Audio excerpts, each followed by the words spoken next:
Noho ny fahatsapana fa mienina ny vokabarika mahatonga ny tsy fampin'ny fitsinjaran'ny sakafo no nahatonga ny tetika SAPADR na ny paikady ho an'ny fampandrosoana ny tontolo ambanivohitra ikarakara hetsika manodidina an'izay tamin'ity andron-droany ity ny arahan'izy ireo tamin'ny ONN moa na ny ofisy nasionaly misahana ny fitsinjaran-tsakafo ity hetsika ity. Tato-pavao entiny rotsirakotindray ny eo amin'ny sariny Mamra Soanaivo.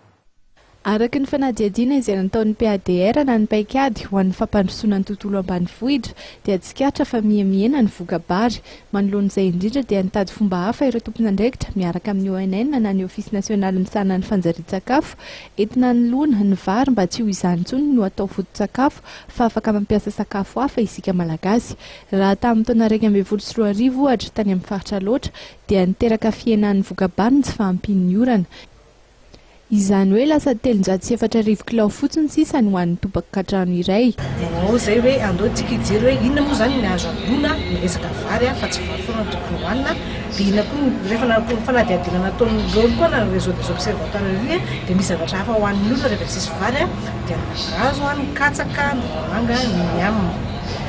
Ireo nefa ny hoe ahoana ny fomba ampiasana azy indray mba ho tonga hitondra otrikaina ho an'ny olona. Dia izay ny rahanay miasa amin'ny office national de nutrition na ny ONN mba hitondra izy hoe zareo zany efa mampianatra foana hoe ahoana ny fomba firanana an'ireo zavatra ireo mba ho tonga ho an'ny olona ho anjary ara-tsakafo araka ny fomba filaza izy teo dia izay ny rahanay, izay no asehonay.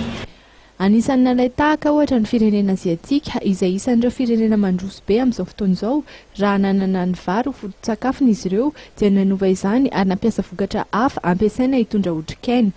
Izany indrindra no tanjony eto toerana mba ahazoana teknika sy fomba iray fahandroana ny sakafo ahazoana otrikaina ka afaka atao solon'ny vary. Anisan'ny tafiditra ao anatin'ireo lisitra afaka mahasolo ny vary ohatra ireo hanin-kotrana samihafa toy ny mangahazo, ny katsaka, ny vomanga sy ny yam.